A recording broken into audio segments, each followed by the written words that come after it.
So thank you very much for coming. I'm going to talk about this randomized trial. I've spent 7 years, or actually 10 years, nearly 10 years doing this large randomized trial. And we just got the results just in the summer, and we published the first paper in November or something like that, October or November. And I'm just starting to try and understand the results. Sometimes, you know, I've noticed in previous trials that it takes me quite a while to understand the results. So I'd like your help to understand the results. Because I know there are lots of statisticians in the room, and there's some clinicians. So I'd like to hear your opinions. So please don't be shy. So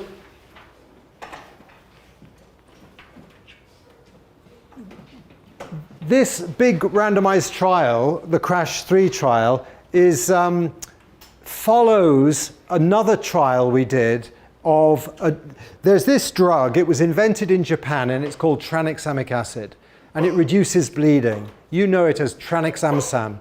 And we did a big trial called CRASH-2, where we used this drug for people who've been stabbed or shot or in car crashes, and we just in car crashes, and we just, whoa, it's gone. Never mind. That slide shows a reduction in mortality. So this drug really worked, and there was a highly statistically significant reduction in mortality. And most of the reduction in mortality was due to a reduction in death from bleeding. So are you familiar with these kind of pictures? Yeah? The treatment effect in a randomized trial is the relative risk. And this is the relative risk scale on the bottom. This is a relative risk of 1. So if the treatment, and you know, there's no treatment effect, the relative risk is 1. If it's less than 1, it's a benefit. So we found a reduction in the risk of bleeding to death with tranexamic acid, and this very strong time to treatment interaction. So if you give the treatment early, it's much more effective, and if you give it late, it might be harmful. So this was the background to the trial. And so when people have been shot or stabbed, tranexamic acid stops people from bleeding to death. But this man has had a head injury. So his head has been hit by a car, and he's bleeding inside his brain. So this is his CT scan, and this is when he arrived in the hospital. This white stuff here is blood, but it gets bigger. 12 hours later, it's gone from this to this. So he's bleeding inside into his brain, and this bleeding inside into the brain can kill. So we wondered, if tranexamic acid can stop, you know, you bleeding to death from shootings and stuff in the body, perhaps it can also stop you from bleeding into the brain. And bleeding into the brain, head injury is just a huge problem in the world. It's just enormous. There's something like, I don't know, 2 or 3 million deaths every year. So it's an enormous problem, and it's probably about 60 million head injuries, or 60 million, you know, significant head injuries every year. So if we could find a treatment for this, it would be very good. Now, before we did this trial, before we did our trial, there were just 2 small trials. And they were this trial that we did and another trial that they did in Thailand. But they were very small exploratory trials, and you can see they've got very wide confidence intervals. But if you add up the results in a meta-analysis, it's, you know, suggests quite a large treatment effect. And but we didn't really believe it. You know, meta-analyses of small trials with big treatment effects are not very reliable. Often you get big treatment effects and they disappear when you do a bigger trial. So we wanted to do a bigger trial. So this was the evidence before we did the CRASH 3 trial. And then this is the plan for the CRASH 3 trial. So we wanted to do a very big trial with hundreds and thousands of patients around the world. So you showed the page, one page before you showed the RR. RR is what? RR is R squared? It's relative risk. Relative risk. Yeah, sorry, it's a relative risk. So, but thank you for interrupting me. So please do that. I hope others will follow your example. The trial was in adults with head injury who were within 3 hours of the injury, because we saw that in the previous trial that within 3 hours of injury. Well, in fact, in this head injury trial, we initially started with 8 hours. Within 8 hours of injury, but we changed it to within 3 hours of injury while the trial was going, because we didn't think late treatment would improve outcome. And they could be randomly allocated, they could be enrolled in the trial if they had a very low level of consciousness as a result of their head injury, because these patients bleed into their brain, or if they had a higher level of consciousness but they had bleeding on the CT scan. And the usual consent procedures, then they were randomly allocated to tranexamic acid or placebo. And we randomly allocated nearly 13,000 patients. 6,000 got tranexamic acid, 6,000 got placebo. And randomized trials. So how can you do the randomized trial on that brain injury? How to allocate? How do you allocate? I mean, for the ethical problem. Well, in fact, there is no ethical problem, because you don't need to collect written informed consent if it's a medical emergency and the patient is unconscious. So a lot of people believe that you must get written informed consent before you can put somebody in a trial. But there are exceptions. And patients who are in an emergency situation, who are unable to give informed consent, are an exception. In fact, it's an exception that's written in the Declaration of Helsinki. And it's a very important exception. Otherwise, we would never be able to find better treatments for patients in emergency situations. So, we have to do clinical trials for patients with heart attacks and strokes and cardiac arrest, and you can't get informed consent, but you can still do trials because you don't need informed consent. So in this trial, patients would have a head injury. They would come to the emergency department. If there was a relative with the patient, we'd ask the relative for permission.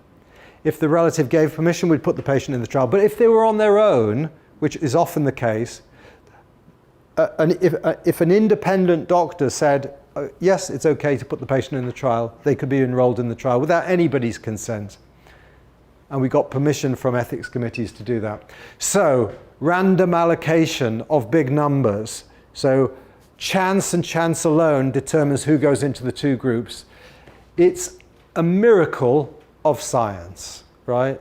You've got to appreciate this. Random allocation is really, I think, just the most incredible invention. Because the challenge of evaluation is to get two groups that are the same apart from the treatment. And if you can get two groups that are the same apart from the treatment, any difference in outcomes, you can say, is due to the treatment. Yeah?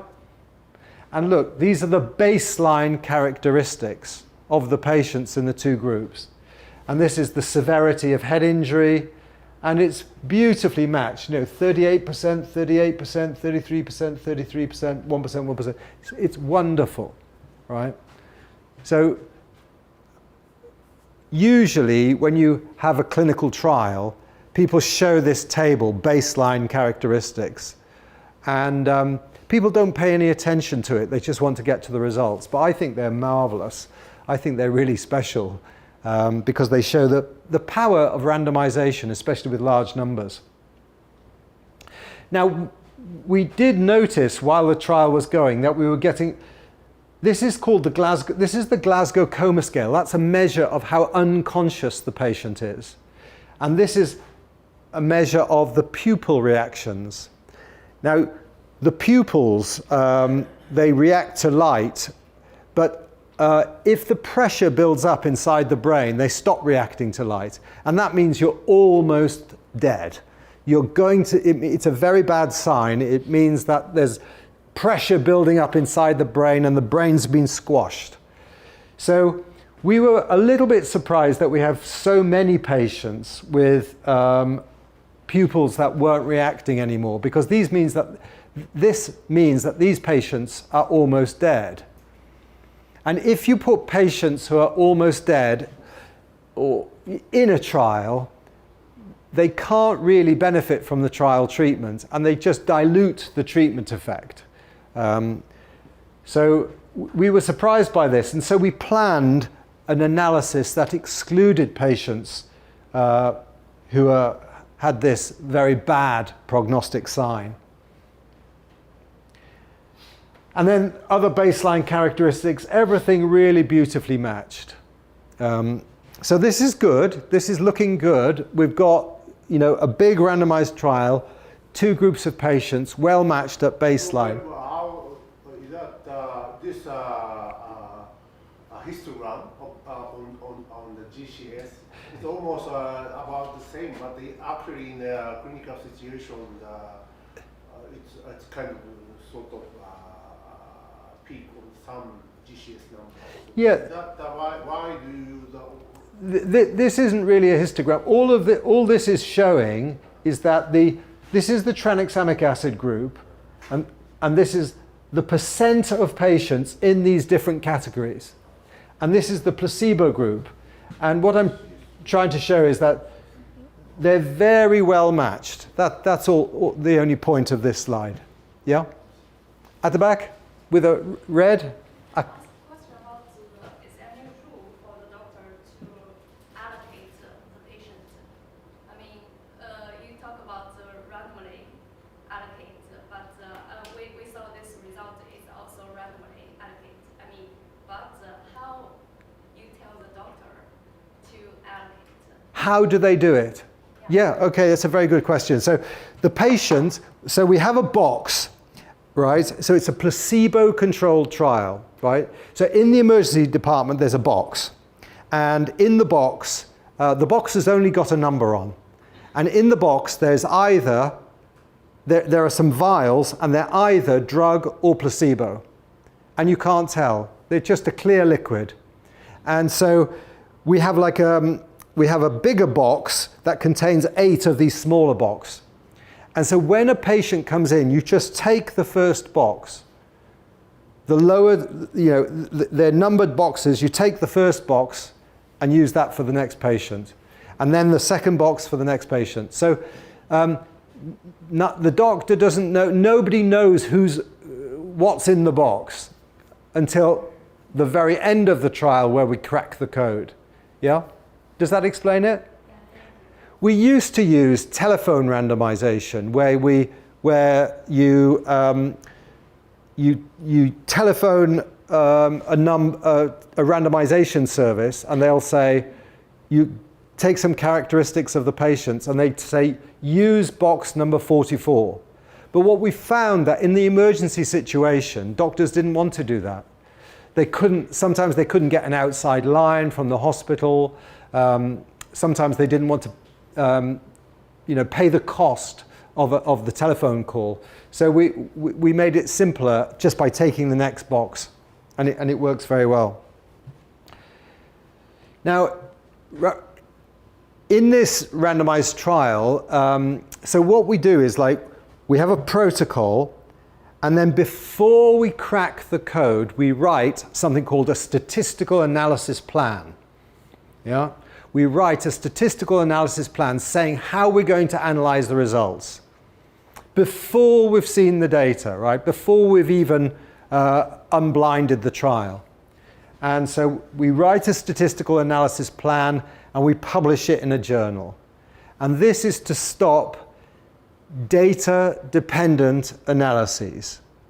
So in a big data set, there are lots of associations, and some of them could be chance, but there's a natural tendency to sort of look for these associations and then find them and lift them up. But we try to avoid that by publishing, by saying, look, this is what we're going to analyze, this is how we're going to analyze it in a statistical analysis plan. And so we said the primary outcome is head injury death within 28 days in patients randomized within 3 hours. And then we added this sensitivity analysis that excluded these patients who we thought were practically dead at hospital arrival. So they were they were entered into the trial, but we didn't think they had any potential for benefit. And we thought they were almost dead. And because they're almost dead, you know, we'd have preferred they hadn't been randomized, but they had, and so we plan to exclude them afterwards, because if they've got no potential to benefit, they will just bias the treatment effect towards the null. So, was there any question? No. For the GCS3, so then you check the transcriptome. You check this. The question is? So on that, before the 1 page before, you showed the patient with the GCS number 3. Yeah. Ah, yes. Yeah, so if they have a GCS of 3, GCS of 3 and pupils that don't react, that's a really bad sign. Those patients, nearly all of them die. And especially in low and middle income countries, nearly all of them die. And so we were concerned that they were randomized into the trial. And so we said that they've got no potential to benefit, or very little potential to benefit. So we're going to do a sensitivity analysis that takes them out and see its effect on the treatment. So I think just the question also that every patient was taken the computer tomography of the brain after and confirm the brain injury then, or just only using neurological. Just for the inclusion criteria, well, if the patient was very bad, if the patient had a low level of consciousness, they could be included in the trial without a CT scan. But patients who had a more mild head injury needed a CT scan and to see blood on the CT scan before they could go into the trial. Yeah? Masafumi, I think you had a hand up. Yes, thank you. So, the most severe patients will die anyhow. So, why did you include those patients? If will die due to effect? Yeah, it was because we didn't expect that they would be included. I mean, when we were planning the trial, some people said, look, we said we should exclude these patients. And other people said, well, sometimes, you know, you can have a very low GCS because you're drunk, you know, extremely drunk. And so we thought, well, let their doctors use their judgment about who to put in the trial and who to not put in the trial. We said in the inclusion criteria that patients should only be randomized if there's a potential to benefit. And we thought that would cause doctors not to put patients with a very low GCS in because they don't have a potential to benefit. But in actual fact, what happens is when you do a trial, people they don't use much judgment at all, and they just put everybody in who meets the inclusion criteria. So, I think the next slide, oh no, I was going to say the next slide as well. So these are this is a histogram showing when patients died. So most patients died on the first day. So 700 and so patients died on the first day.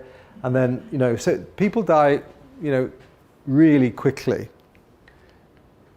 So these are the results. 7 years work, 10 years work, just 2 lines of results.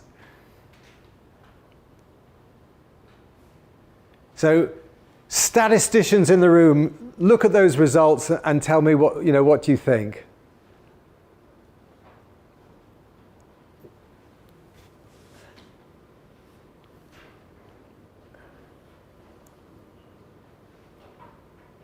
Anybody want to offer an opinion? So as you said, very low GCS number without very serious about brain hemorrhage was not so. But maybe that people who have a head injury, maybe some have a heart attack or as you can say, alcohol or like a benzodiazepine or something like that. Okay. So let's go through the results. This is the main result, the primary endpoint. So this is the tranexamic acid group. There were 18.5% dead in that group, and there was 19.8% dead in the placebo group, and the relative risk was 0.94, and this is the confidence interval, 0.86 to 1.02.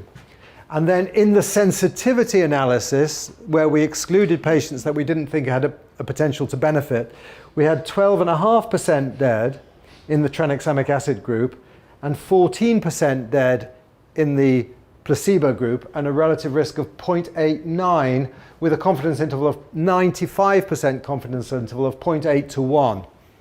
So that value between in the 95% confidence interval. This is the 95% confidence interval here, yeah. So what do you think, how would you describe these results? No evidence of benefit. No evidence of benefit. Really?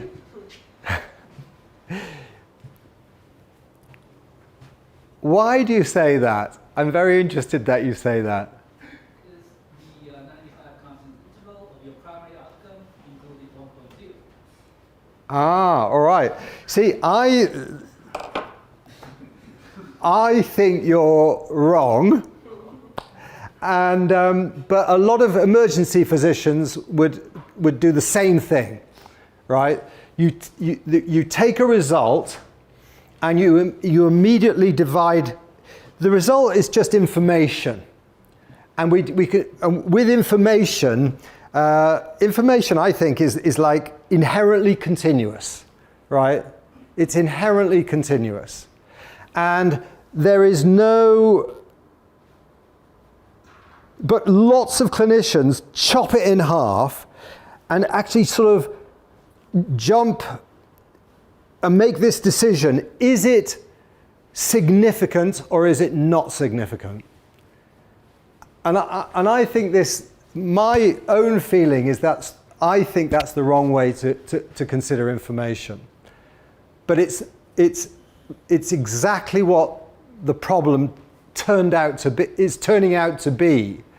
That some people, a lot of clinicians say, the primary endpoint is not significant, and therefore that's it.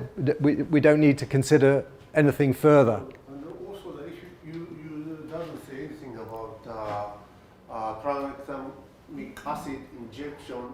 In addition to that, maybe doctor may did some other things.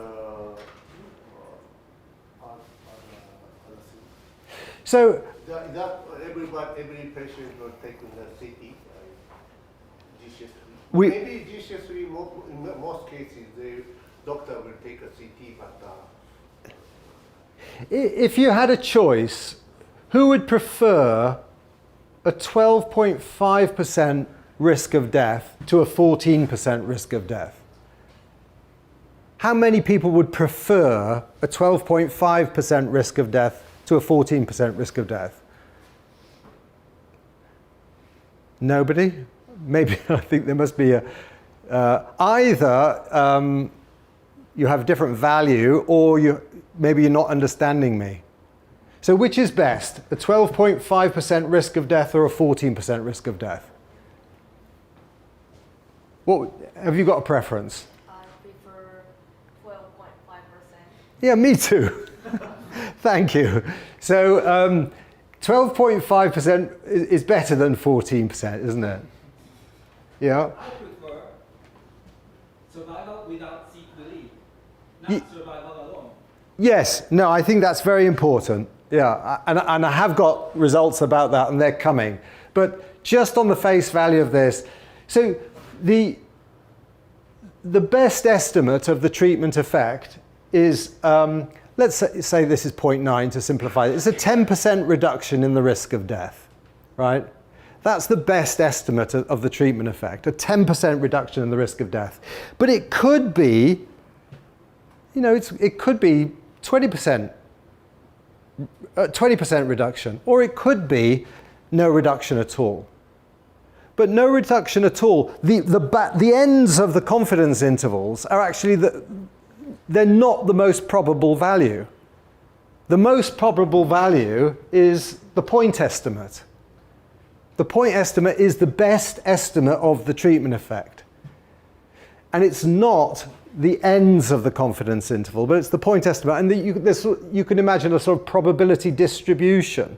So that the most probable estimate is the treatment effect itself, and then it gets slightly less probable as you get. But of course, all results are compatible with the play of chance.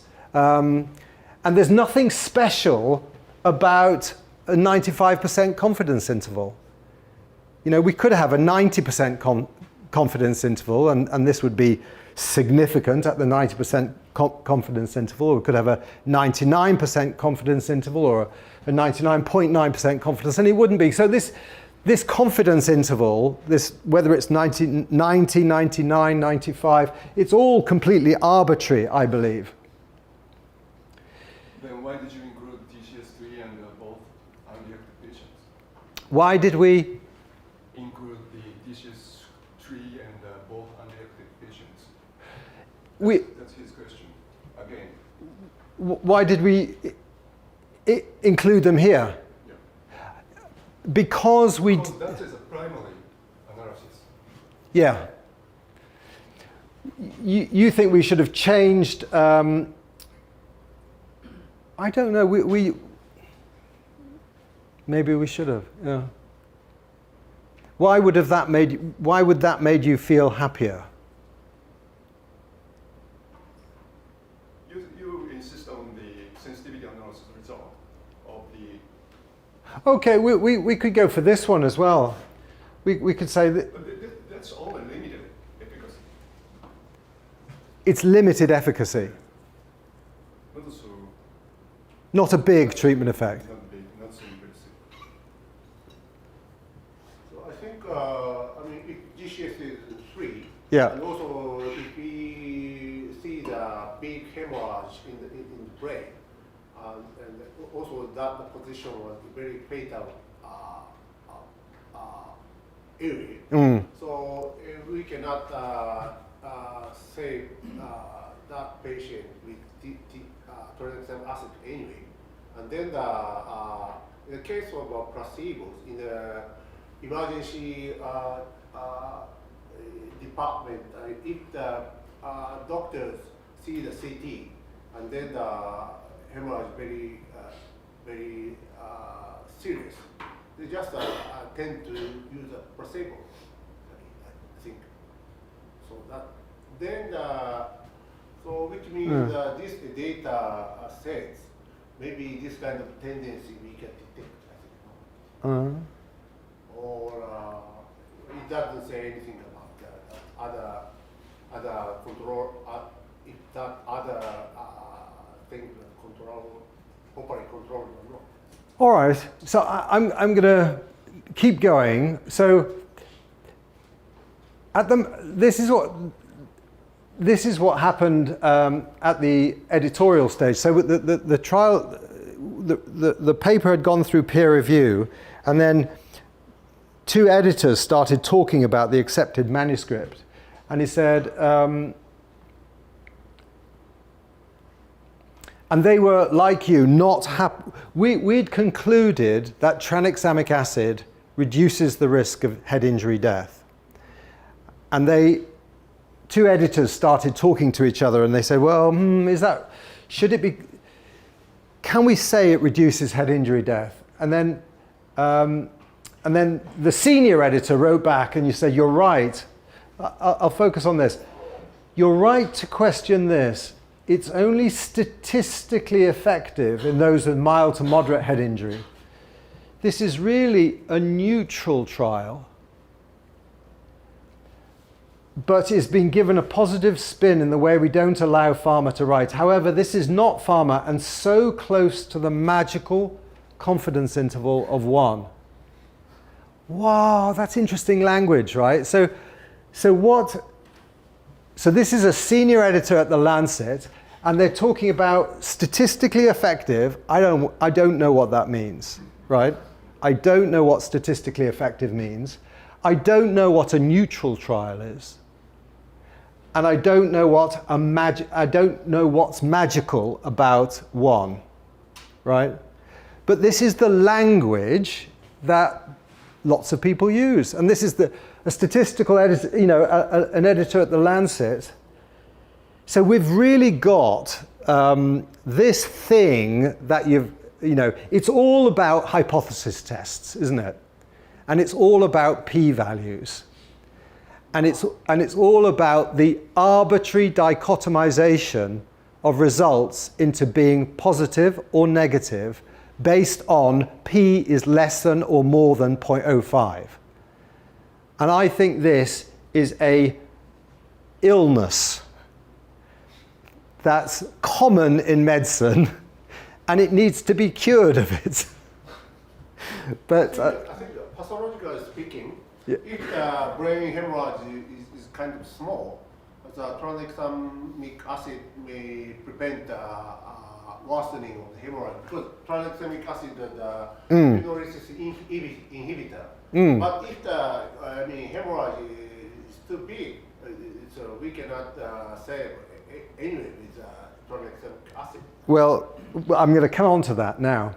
But anyway, so I think all of this is very interesting. A neutral trial, you see, the reason he called it neutral is that this view that if the p-value is less than 0.05, it's positive. If the p-value is more than 0.05, it's negative. But if the p-value, as it was in this case, is 0.05, it's considered neutral. So it's not strictly dichotomous. There's a third category called neutral, that if the p-value is 0.05, in this case the p-value was 0.053. Right? 0.053.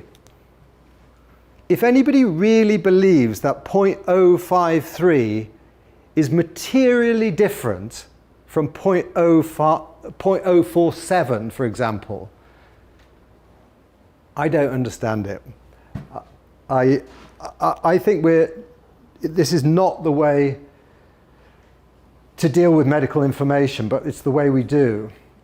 And in fact, recently, there was a big piece in Nature about medical scientists rise up against statistical significance. So this was an article that had 800 signatories of leading statisticians calling for a stop to the use of p-value in the conventional dichotomous way to decide whether a result refutes or supports a scientific hypothesis. I'm all for that. And it says, we must learn to embrace uncertainty. So we recommend that authors describe the practical implications of all values inside the confidence interval, especially the observed effect or point estimate. Now that makes sense, right?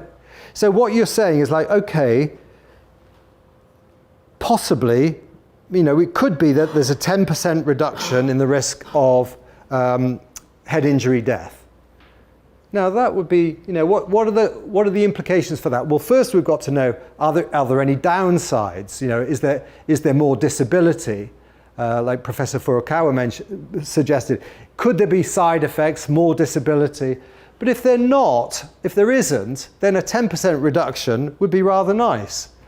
And it could even be, and it could even be bigger than that. It could be a 20% reduction, or it could be no reduction at all. So not statistically significant does not mean no effect, but most medical, that's what's claimed in most medical journals.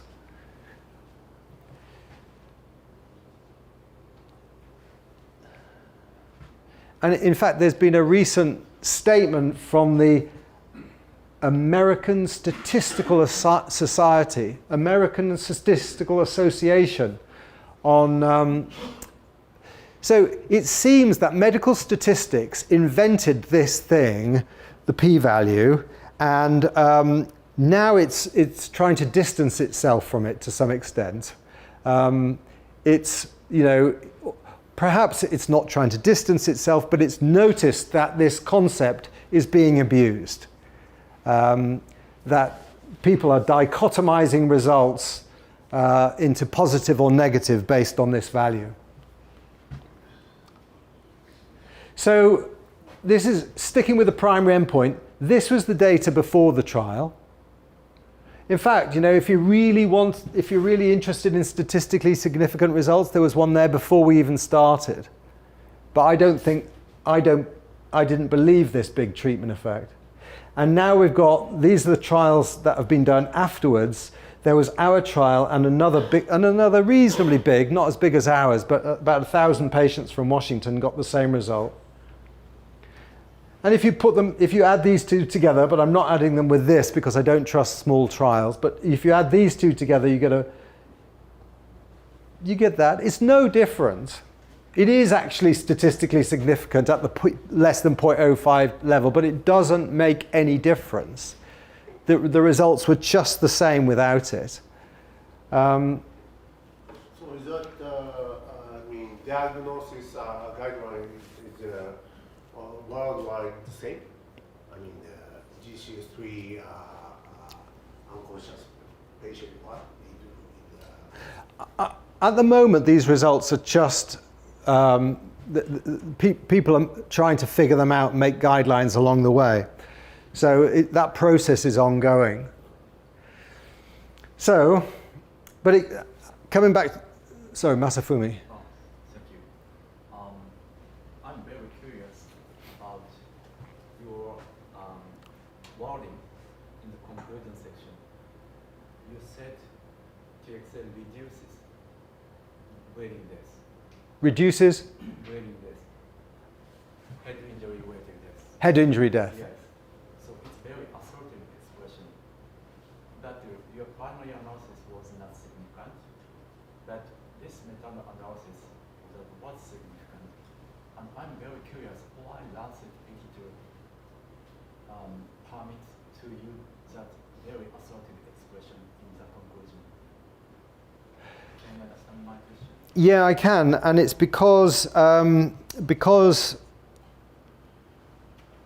I had a big debate with the Lancet about it. I said this dichotomization of results into positive or negative is an abuse of medical statistics. That's what I believe. And I managed to convince the editor of the Lancet that that was the case. The fact that the American Statistical Association agreed with me did help a lot. And the fact that 800 statisticians have written an article in Nature saying that we must stop dividing results into statistically significant, we must stop even using that phrase, right? These two words joined together cause so much damage, and they don't mean anything. That it's an excuse to stop thinking about results. This trial contains information, and information is continuous, and we have to understand it in all its continuousness. We mustn't say this is statistically significant, that's not statistically significant, therefore you can't say it reduces deaths. The reason that I think that you can say it reduces deaths is because the best estimate of the treatment effect, which is the point estimate, suggests that it does. And it could be a 10% reduction in the risk of death, it could be a 20% reduction in the risk of death, it could be hardly any reduction in the risk of death. But it's still, the best estimate is that it reduces the risk of death. And we should be allowed to say it irrespective of the p-value, or wherever if p-value is on this side or this side of 0.05. 0.05 is completely arbitrary. Where did it come from? Where did it come from? 0.05. Why is that so important to you? You're blaming Sato Sensei. In fact, hang on. This is quite nice here. This is the way the American statistics. It says, why do so many colleges and graduate schools teach P is equal to 0.05? And the answer is because that's what the scientific community and journal editors use. Why do so many people still use P? Because that's what they were taught in college or grad school. So it's just part of history, and it just keeps on rolling on because people believe it, people believe it's right and they do it and it just carries on. But I think we've just got to get away from it. We've got to, it's not helpful. And I think it's causing more problems because this is, so there's a group in the UK that looks at trial results and makes policy, and the experts on the guidelines committee think it's essentially a negative study. There was no significant improvements. Everybody's doing it, Everybody's doing this negative, positive thing with results.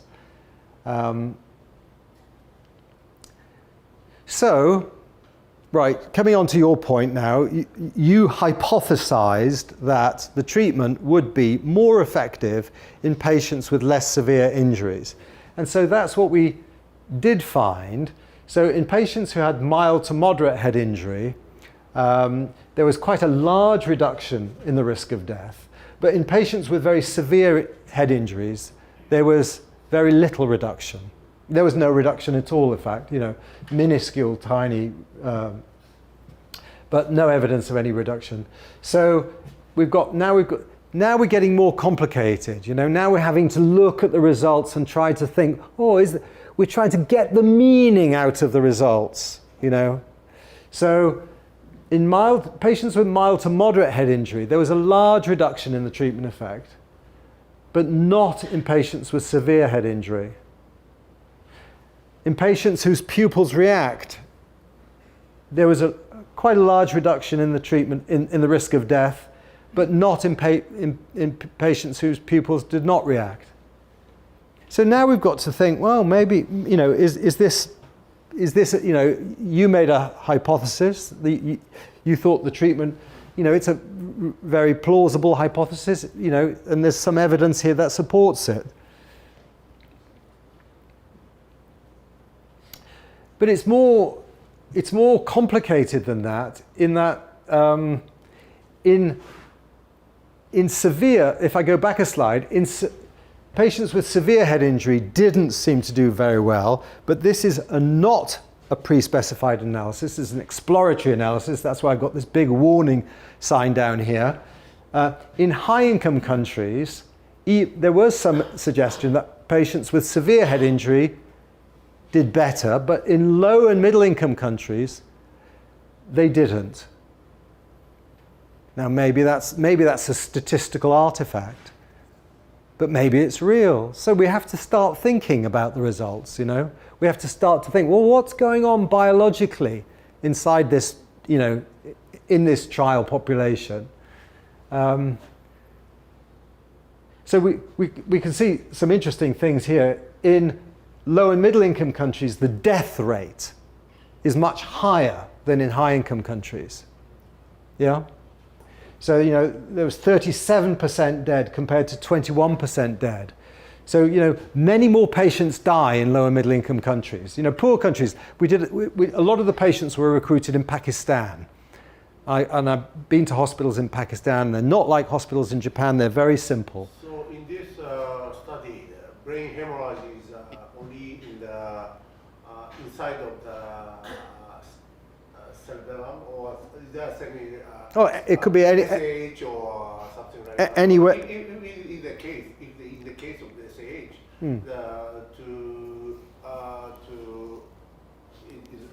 open the head bone or some drainage or something like that. But in that kind of things cannot be properly done. They can do neurosurgery. They do have neurosurgeons, but they don't do very sophisticated neurointensive care.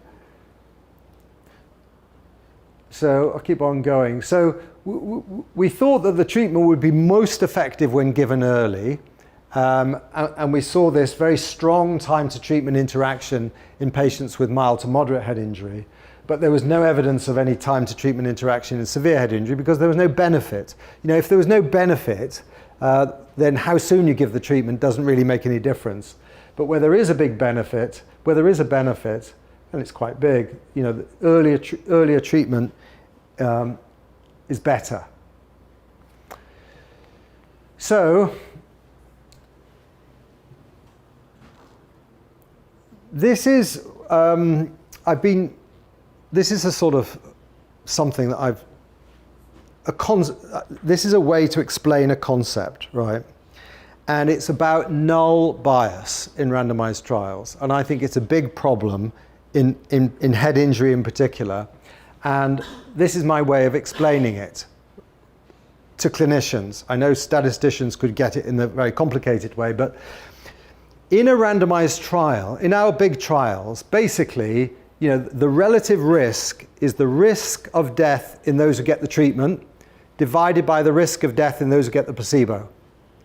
Now, in big trials, you know, if you randomize 20,000 patients, you get the same denominator in both groups. About 10,000 get the treatment and about 10,000 get the placebo. And so you can just sort of cancel out the denominators. Just, you know, to make things simpler, the relative risk is just the ratio of events in the treated group and the untreated group. So if you divide the number of events in the treated group divided by the number of events in the untreated group is the relative risk, because the denominators cancel out. So what the relationship with R squared and relative risk, mathematically? I don't know. But I don't want to go into it. It's not a question for me, it's a question for some statisticians afterwards. But the relative risk is the measure of treatment effect in a randomized trial. And it's basically just the ratio of events, right? Now, we've got two different kinds of events here. We've got oranges and apples, right? Now, this is the treatment group up here, and this is the placebo group down here, right? So there's 1, 2, 3, 4, 5, 6 events in the treated group, and 1, 2, 3, 4, 5, 6, 7, 8 events in the untreated group. So there's 6 over 8. That's the relative risk. But there are two kinds of events. There are events that are affected by the trial treatment, and there are events that are not affected by the trial treatment. Yeah? Now, the oranges are affected by the trial treatment. And so the relative risk for this cause of death is 0.5, right? So it's 2 divided by 4 is 0.5, right? The treatment has no effect on this other category of deaths, the apples. And so you say the same number of apples in both groups. So it's just, if you find the cause-specific endpoint, right? So tranexamic acid reduces bleeding. And it reduces bleeding on the day of the injury. So we give a course of tranexamic acid. That's only, it's a very short course. It's only 8 hours long, and the drug has a very short half-life. So the drug's completely eliminated after the first day. So there's no drug in the body after the first day. So say this is deaths on the first day due to bleeding, and these are deaths on subsequent days, right? So tranexamic acid reduces, say it reduces these deaths by a half, but has no effect on other deaths. The overall result is really diluted by these deaths that tranexamic acid doesn't have any effect on. Yeah? Do you get that? And the amount of dilution depends on how many of these. So if these apples went on and on and on and on, there'd be lots of dilution. Yeah? So if we have a long line of apples over here, this would get smaller and smaller and smaller, but that would still be there. It's not that the treatment is, it's not that the treatment's not having an effect. The treatment is having an effect, but it's being diluted by by causes of death that the treatment has no effect on. Yeah?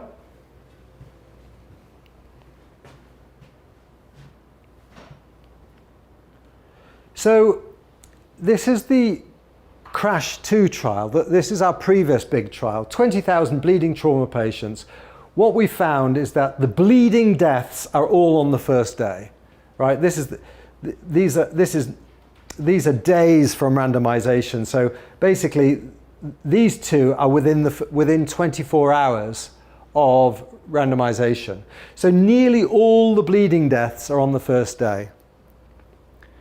In head injury, you can't say what the patient died of. You can't tell if it's bleeding in the brain or some other thing that killed them. But let's presume that the effect of tranexamic acid is also on the first day. After all, the treatment's only in the body for the first day. So I think relative risk analysis is kind of regression analysis, the logit model.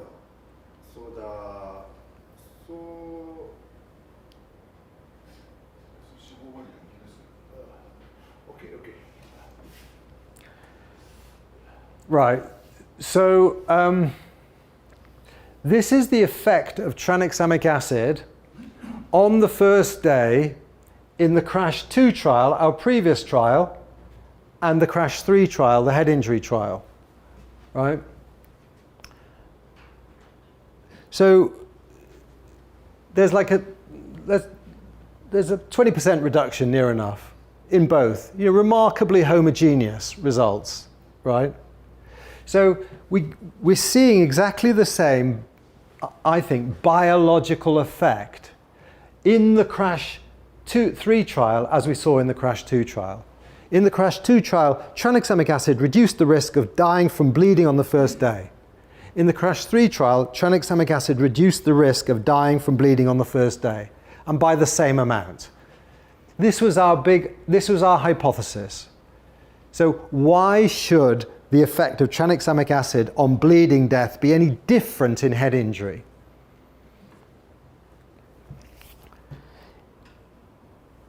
In fact, coming back to this null hypothesis, this p-value thing that everybody's very keen to slice into less than 0.05, more than 0.05. behind any p-value, of course, there's a null hypothesis. You know this.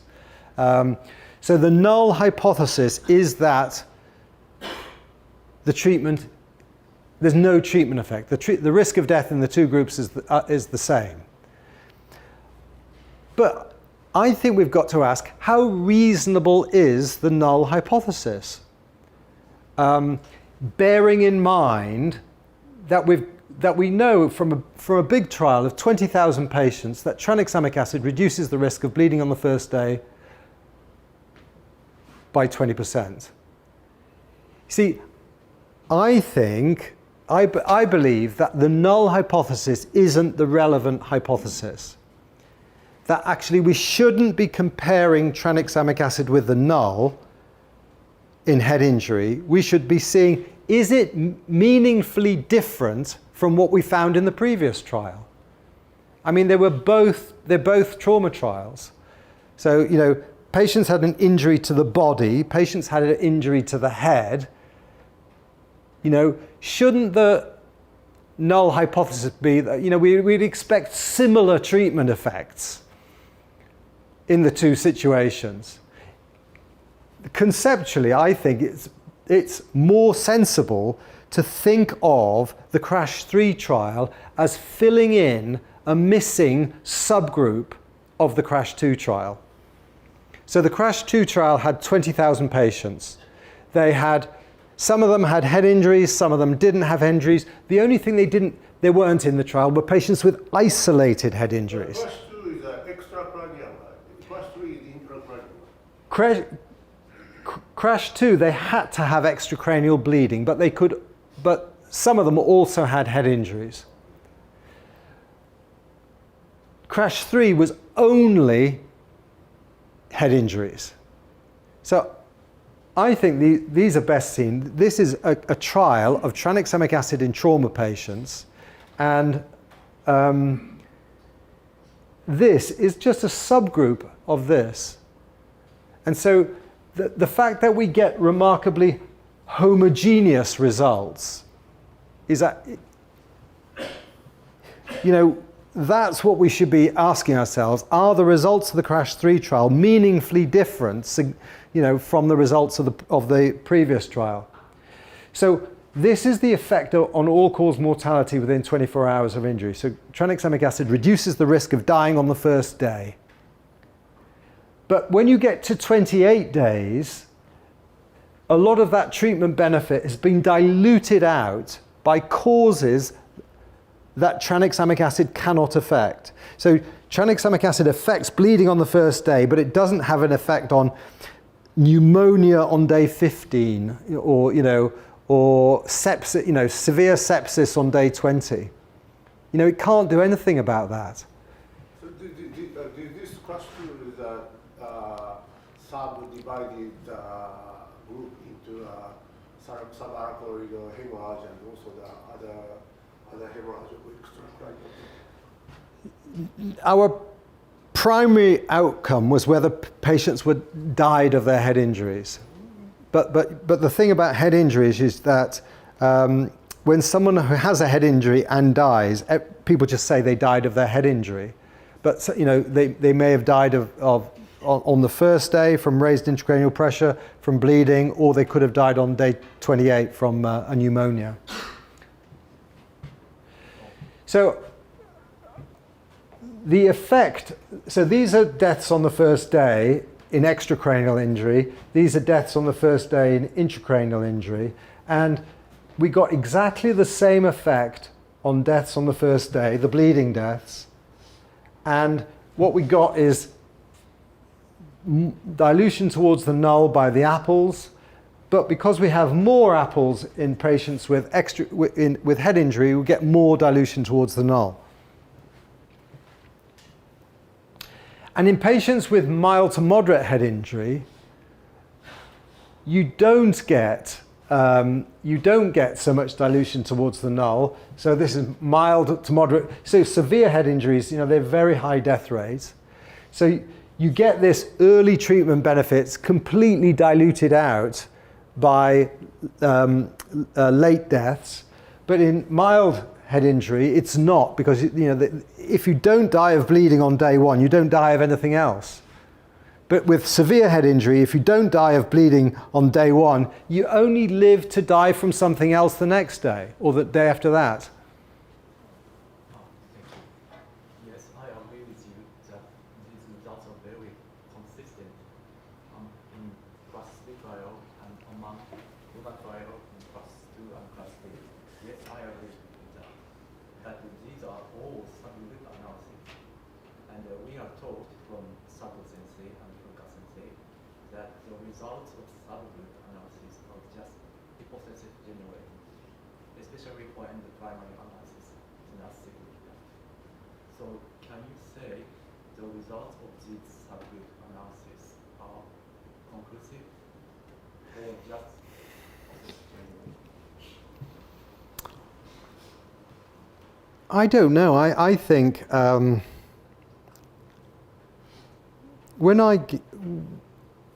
I think when you've got a body of results, what you try and do is try and understand. It's a sort of collection of information, and you try your best to understand it. That's how I approach it. And it's this thing about, I understand the need to avoid data-dependent analyses, and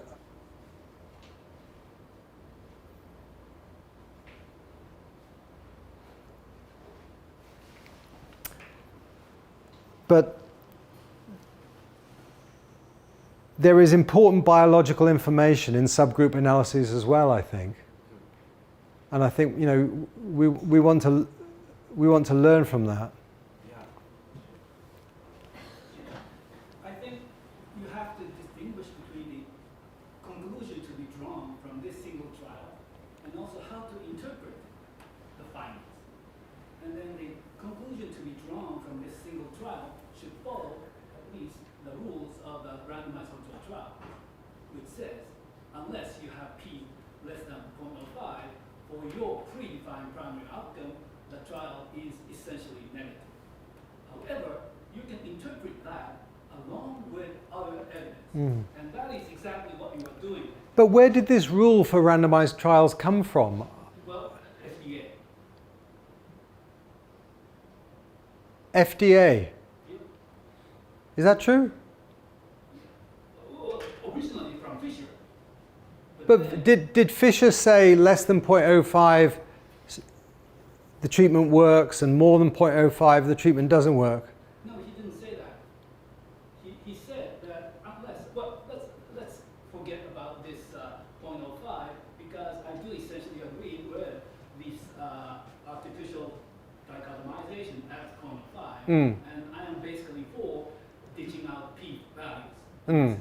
However, the interpretation of a statistical trial should be guarded because in order to guard against inflated alpha values, that is the lessons we have learned through the history of conducted and misinterpreted clinical trials. But having said that, what you are trying to do with this subgroup analysis is, I think, essentially prediction model. You are saying that looking at the bigger picture can be diluted by some other insensitive groups. So you want to pick up sensitive groups which do respond, in this case, to taxanemic acid. And that is a prediction, subgroup analysis, and building a prediction model to run or to do stratified analysis. But the caveat there is that overfitting. Therefore, I think what you are trying to do should follow the rules of the building of the prediction models, in which you first build your model on the training set, and then try to validate that in an external sample. And if that prediction model, meaning that this works for this subgroup but not for that subgroup, is validated in an external. I don't know whether I don't see where the prediction model is though in here. I feel it's just like you've got this collection of information, you've got this data, and you're trying to use your biological knowledge and your statistical knowledge to understand what's happening. Well, that does not serve the clinical practices, because we want to know if the results apply to your next patients. And in order for the results or your biological understanding to be applicable to your next patient, you have to validate your prediction model or your subgroup analysis. Oh, okay. All right.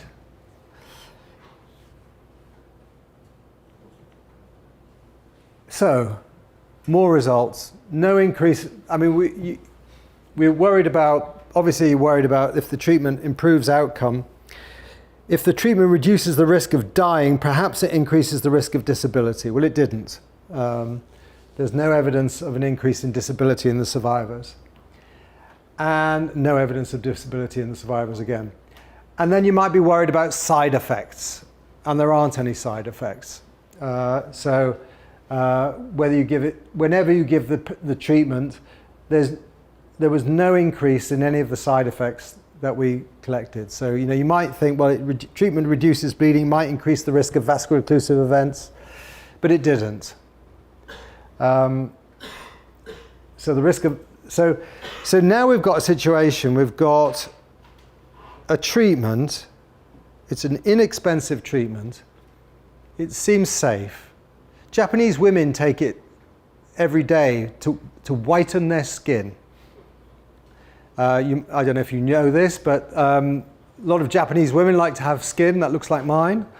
And they take tranexamic acid. One of its side effects, one of its few side effects, is that it tends to whiten the skin. And so lots of Japanese women take a gram of 750 milligrams of tranexamic acid every day for this purpose. It's sold over the counter in Japan as a beauty product. But anyway, that's not science, that's just an anecdote. I have a question as a clinician. Pulmonary embolism is really underdiagnosed in Japan. Yeah. But in this study, how is kind of How sensitivity, general sensitivity to detect pulmonary embolism? Well, what we try and do in clinical trials is not have very sensitive diagnosis, but we have very specific diagnosis. So we only want people to record a pulmonary embolism if they're sure it is. Now the reason we do that is that if you have high specificity, there's no bias. I mean, you might miss some cases, but the danger is of including cases, calling something a pulmonary embolism that's not a pulmonary embolism. And so we avoid that by having high specificity. And so but we don't find much evidence, we don't find any evidence here that tranexamic acid increases the risk of pulmonary embolism.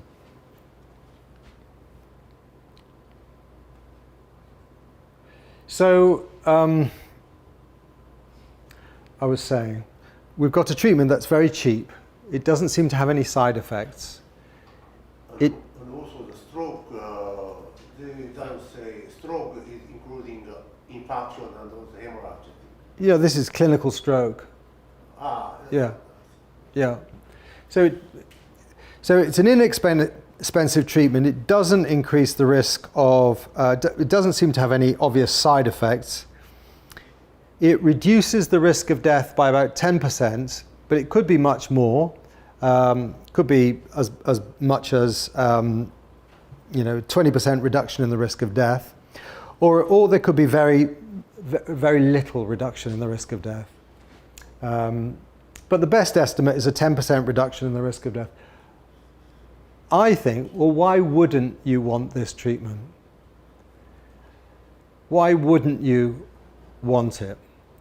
So, okay, there's a risk, and there's always a risk that it's a false positive, right? That you've falsely concluded that the treatment's effective when it's not. Now, there's always the risk, but you might say, okay, the risk here, if you falsely conclude the treatment is effective, then you've given someone a cheap treatment with no obvious side effects. If you falsely conclude that the treatment is not effective, then you've denied somebody a 10% risk, 10% reduction in the risk of death. I think, well, okay, now I have to weigh all of these things together. Which is worse? I know what I would want. If a relative of mine had a head injury, I would want them to get tranexamic acid as soon as possible, preferably at the scene of the injury. That's what I would want, because I was talking to neurosurgeons about this, and they were saying, they were going this 0.05 thing, and I said, well, look, they open people's head up, they drill holes in people's head and take blood out.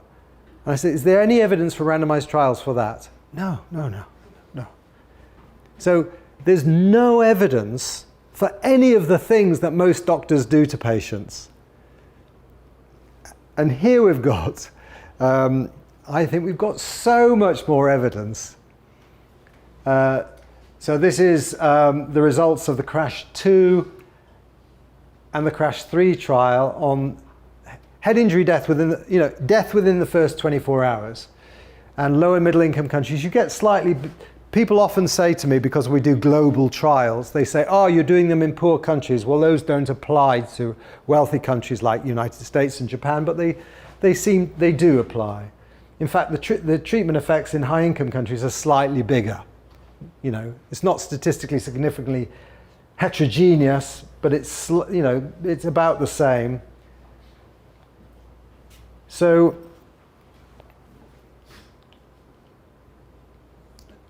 I think we've concluded, I believe that tranexamic acid is safe in head injury patients, that it reduces head injury deaths, but that the statistical teaching has damaged science, because we have stopped thinking and it's much easier to dichotomize than to think. It's much easier to have a decision rule than to use our judgment. I have a question. Yeah. So, when you wrote the statistical analysis, so did you describe the statistical significance in 5 p-value of 5% or 95% confidence interval in your sub, or so? We did not mention p-values at all in the statistical analysis plan, apart from heterogeneity p-values. It's the only p-value that I find acceptable, is a heterogeneity p-value.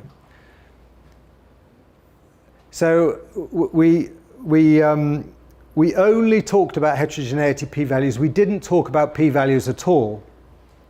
So there's no mention of p-values in our statistical analysis plan. We said we would present relative risks and 95% confidence intervals. But that doesn't mean to say, we're not inviting you to turn it into a p-value. We're not, like when you have a confidence interval and you look at it and you say, aha, the upper bound of the p-value of the confidence interval includes 1. All you're doing in your head is you're turning a confidence interval which is telling you lots more information. You're turning it into a p-value. And you're doing the dichotomization of positive and negative, less than 0.05, more than 0.05. So in our statistical analysis plan, we didn't mention p-values, but we talked about 95% confidence intervals. Does that answer your question? Do you feel happier or or less happy or? Thank you. She has a question. First of all, I like how you fiercely defend your data, because I work in immunology and genetics, and honestly, the last thing I look at is the p-value. I try to look at every single piece of my data before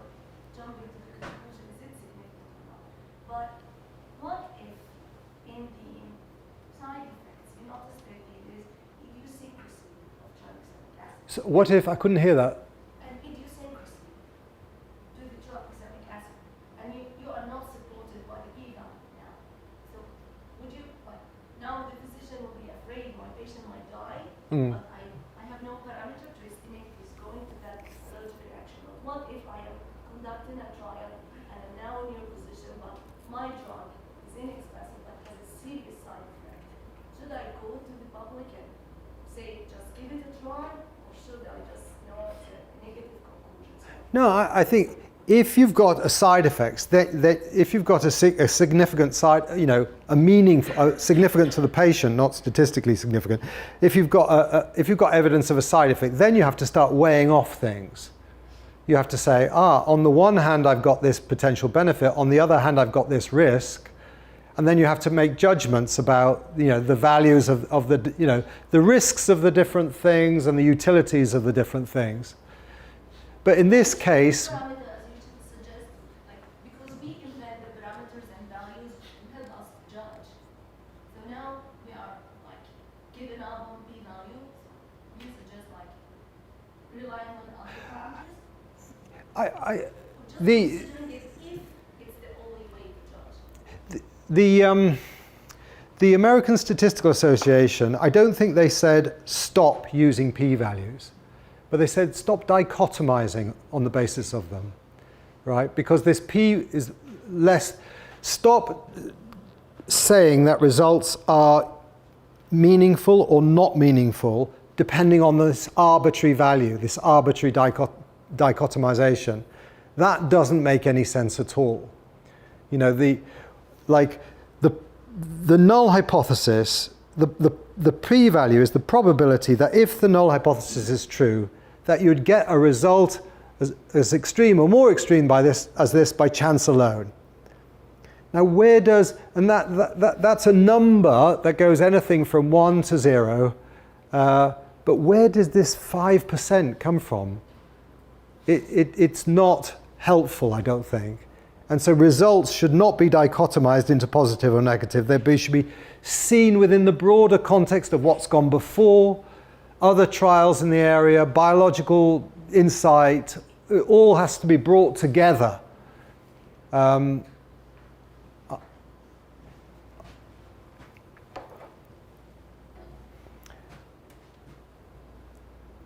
so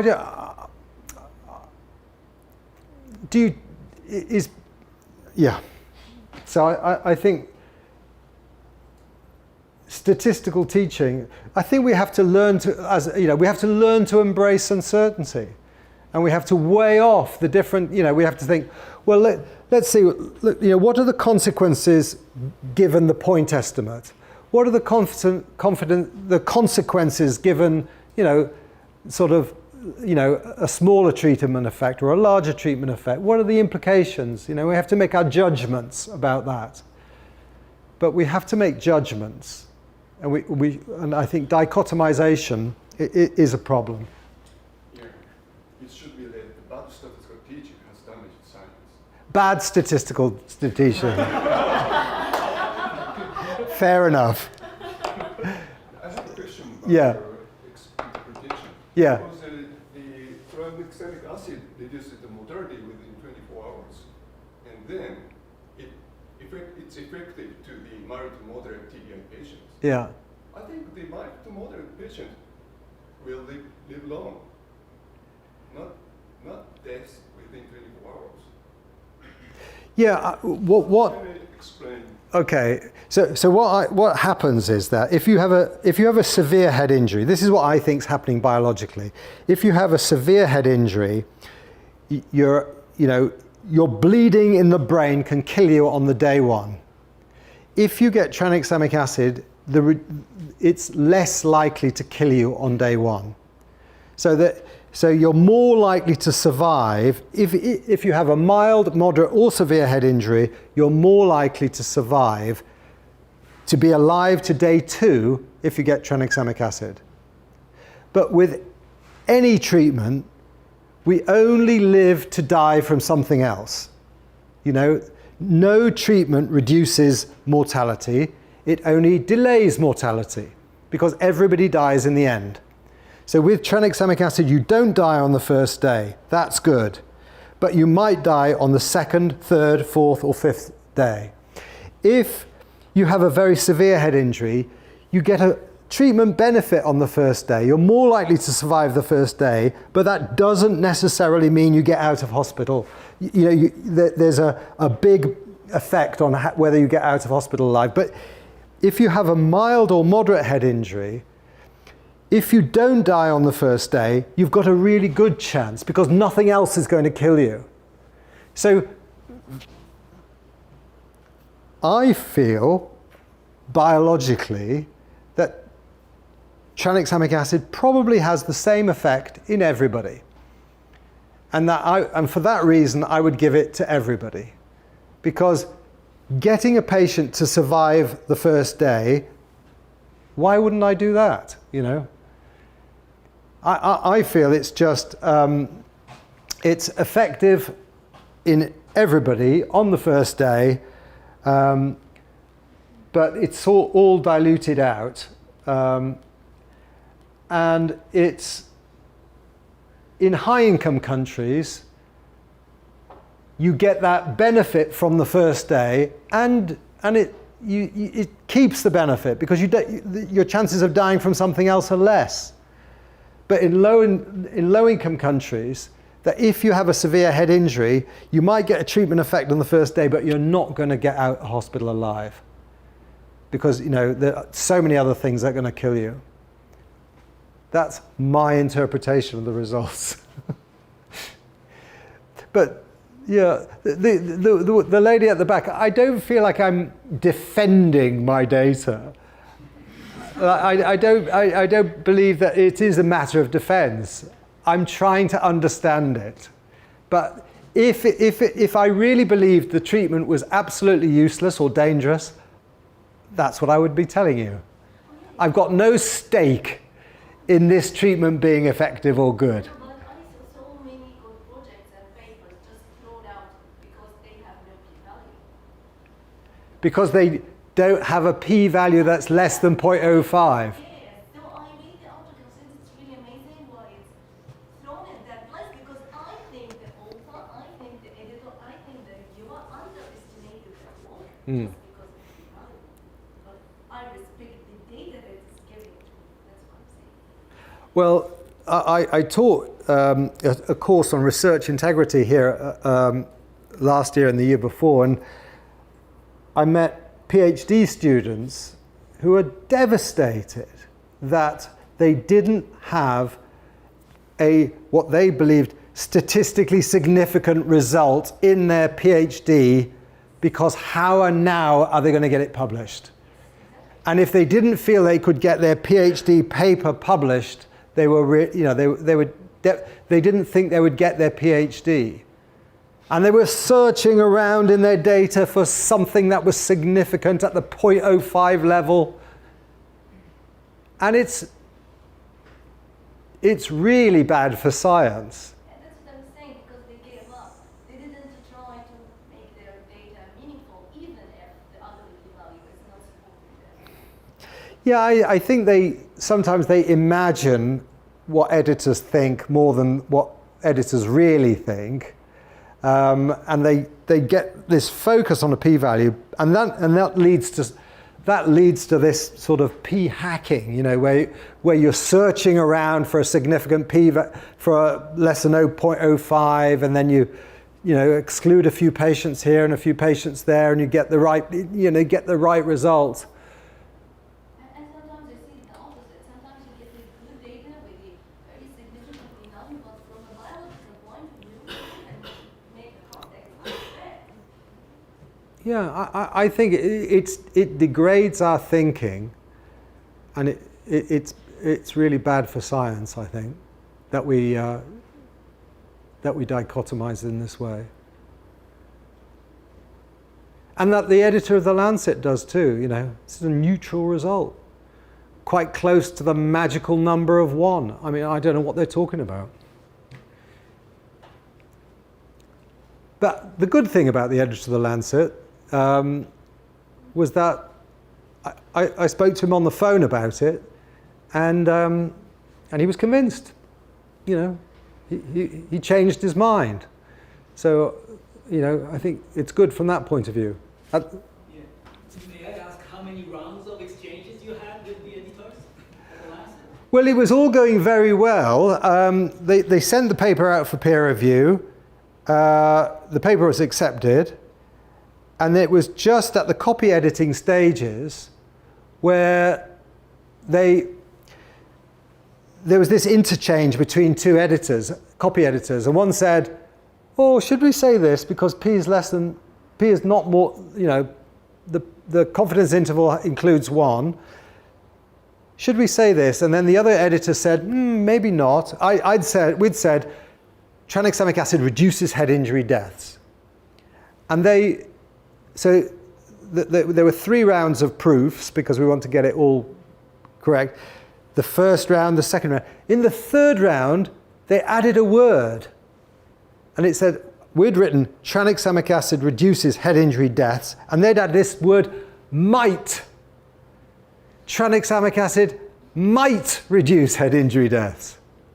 You know, it's like a tabun, you know. I mean, we knew that before we did the trial.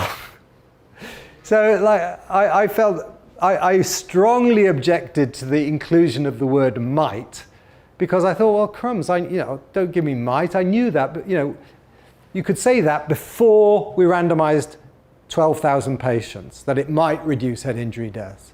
But then did no reviewer point that out? No, and I think it's a credit to them because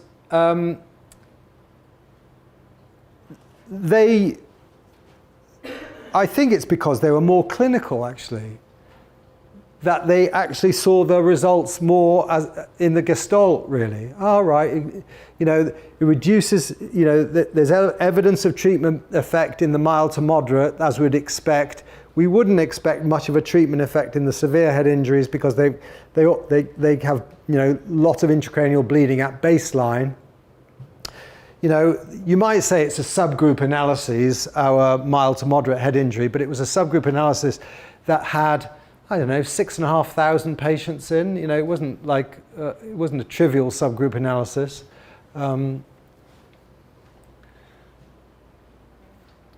So nobody objected, no. And the other thing I pointed out is the that we ought to sort of look at the results in a more Bayesian way, really. That we ought to take into account what we already know about this treatment. And maybe the null hypothesis isn't the right reference point. I think there you're going beyond the single trial and going into meta-analysis and evidence synthesis. No, I don't think so. I think it's a sort of, you know, taking into account what we already know. You know, it's like what is your sort of, it's like having a prior, you know. Well, in tranexamic acid reduces bleeding in surgery. It reduces extracranial hemorrhage. Most of the treatment effect is on the first day. And then we find in head injury patients, tranexamic acid reduces bleeding on the reduces head injury death on the first day. Yeah, how do you put all of that together? You know, well, the p less than or more than 0.05 doesn't even come into it. You just now you have to start thinking about, you know, biology, and that's, you know, that's what we should be thinking about, I think. Yeah. I have a comment. In fact, the last time I listened to a seminar about the immunotherapy, that about the statistics, because they have they give a figure about the treatment and placebo. At the first 3 months, they coincide with each other, but from the 3rd month to the 9th month, the treatment showed a better effect. And after that, the 2 curves after 9 months, it almost stable like that. So they talk about the lifetime, the delayed effect of the treatment. I'm just wonder that in this case, of course, how can I say, the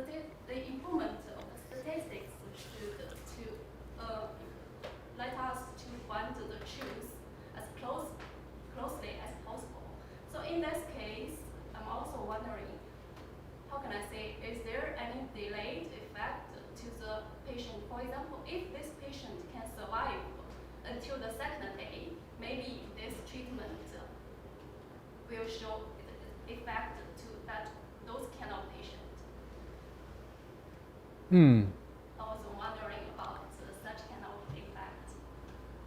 Yeah. I think with the cancer example, when there was no benefit and then it appeared later on, I think you just have to interpret clinical trial results in the light of what we know about the biology of the drug, how it works. But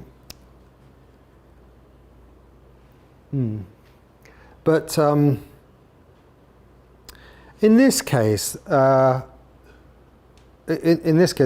think living, surviving the day of the injury,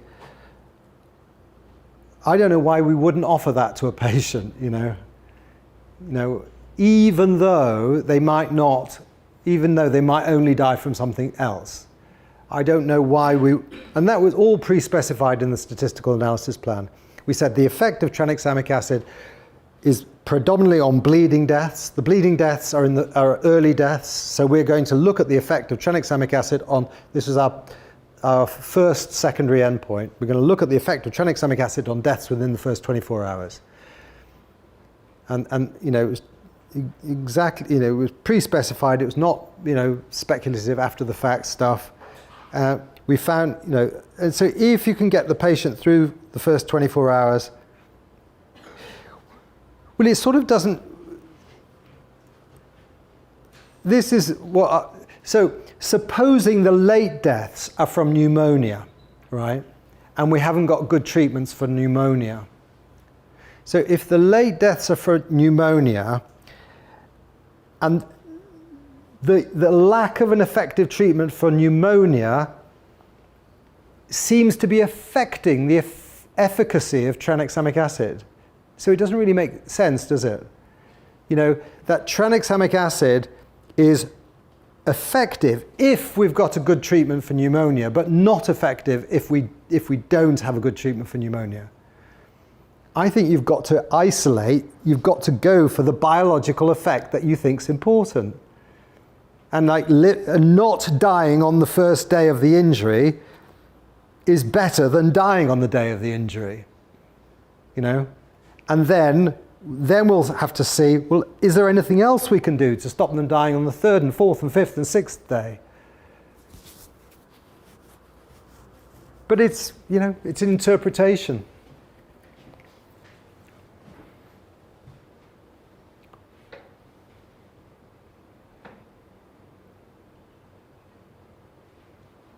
I think we, unless anybody, any more questions or comments or, yeah, please. Thank you for this presentation. I'm basically emergency physician, Yeah. so I understand the result. Yeah. I think it is very reasonable. So can I ask, so this, I think this primary analysis and the result means the tranexamic acid cannot reduce the mortality in all head injury, right? And it might reduce moderate to minor head injury. So you say so the result, so estimation is like a continuous variable, so it is not dichotomous.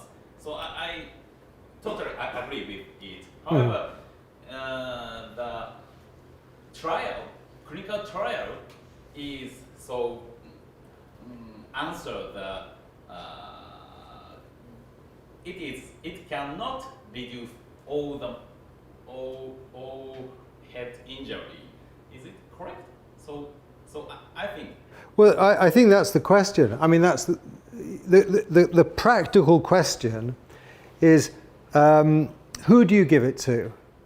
Do you give it to all head injuries as soon as possible, or do you only give it to the mild and moderate patients? Usually, so I give all the patients. Yeah, I would do the same, because I think it reduces the risk of dying on the day of the injury in everybody. but, and those are the oranges, right? There's a treatment effect on the first day, and it's probably for everybody, but it's if you have really bad head injury, you're going to die you've got a really high chance of dying from something else. But still, it doesn't mean to say that this isn't worthwhile. You know, not dying on the day of the injury is good. You know, but you only live to die from something else, and that's bad. But you know, you would give the patient the mechanistic benefit that you feel. That's how I interpret the results. In fact, clinicians are much more naturally intuitive in statistics, I think, so in that sense. You know, it's almost like a little knowledge is a dangerous thing, but you know, yeah.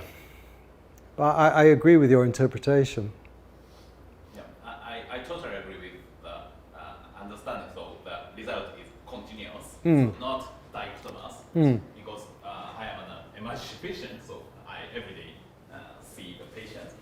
So it's like a gray scale, and the result is not 1 point. So yeah, your presentation is very interesting, and the discussion is very interesting for me. So it's very learning.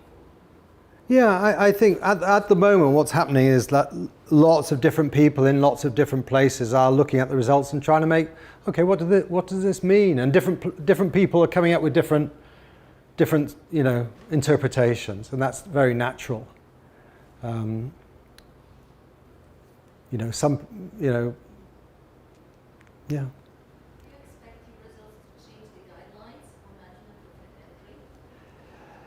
Yeah, I mean, I think they will. They are doing so in the UK. People are not, I mean, there was some conversation with guideline people saying that the results, one of the people said that, you know, this is a negative trial, and then I sort of objected to that use of language, but I mean, there's guidelines processes, and then there's clinicians themselves, and you know they're related to each other, but clinicians can do what they. I mean, I've had lots. Yeah, different people will be doing different things, but what I would like them to do is try and look at them all. Take everything they know about the treatment and the condition and try and, you know, synthesize it all, and not sort of just dismiss it quickly. You know, I think it's a lot of information. It's the biggest head injury trial ever conducted, and if we just sort of throw it away on the basis of the p-value for the primary endpoint, that would be a big waste. I think.